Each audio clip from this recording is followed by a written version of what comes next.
নমস্কাৰ এই মুহূৰ্তত আহি পৰিছে এটা বিগ ব্ৰেকিং নিউজ। বাহনলৈ দলিয়াইছে বোকা বটল শিল। গোৱালপাৰাত উচ্ছেদিত ৰুখত ৰকিবুল হুছেইন। দেওবাৰে গোৱালপাৰাৰ হাছিলাবিল অঞ্চলত চলি থকা উচ্ছেদস্থলী ভ্ৰমণৰ সময়ত স্থানীয় লোকৰ ক্ষোভৰ সন্মুখীন হয় কংগ্ৰেছৰ সাংসদগৰাকী। পৰিস্থিতি তেতিয়া অধিক বেয়া হৈ পৰে। তেতিয়া হুছেইনৰ কনভয়ে ঘেৰি ধৰি বোকা আৰু বটল নিক্ষেপ কৰি উচ্ছেদস্থলীত উপস্থিত হোৱাত বাধা প্ৰদান কৰে, যাৰ বাবে সাংসদগৰাকীৰ দলটোৱে দ্ৰুতগতিত নিজৰ বাহনলৈ পিছুৱাই অঞ্চলটো এৰি যাবলৈ বাধ্য হয়। খবৰ ল'বলৈ গৈ গোৱালপাৰাৰ উচ্ছেদিত ৰুখত পৰিল সাংসদ ৰকিবুল হুছেইন। খুব ইমানেই আছিল যে ৰকিবুল হুছেইনক বাহনৰ পৰা নামিবই নিদিলে উচ্ছেদিতই। সাংসদজনৰ বাহনলৈ বোকা বটল আৰু শিল নিক্ষেপ উচ্ছেদিত ৰাইজৰ।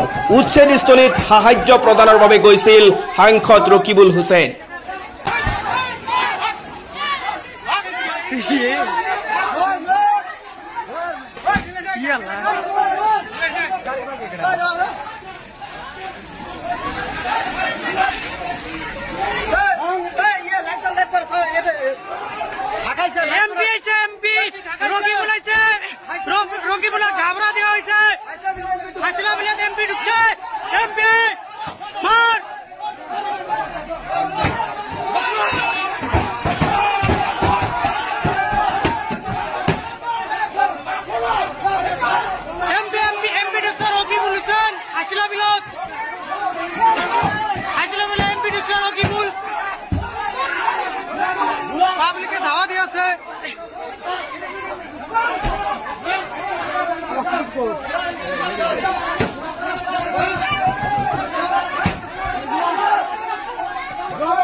MLA और MP से के रशीद और रकीबुल हुसैन गोवालपारा हासिलाबाद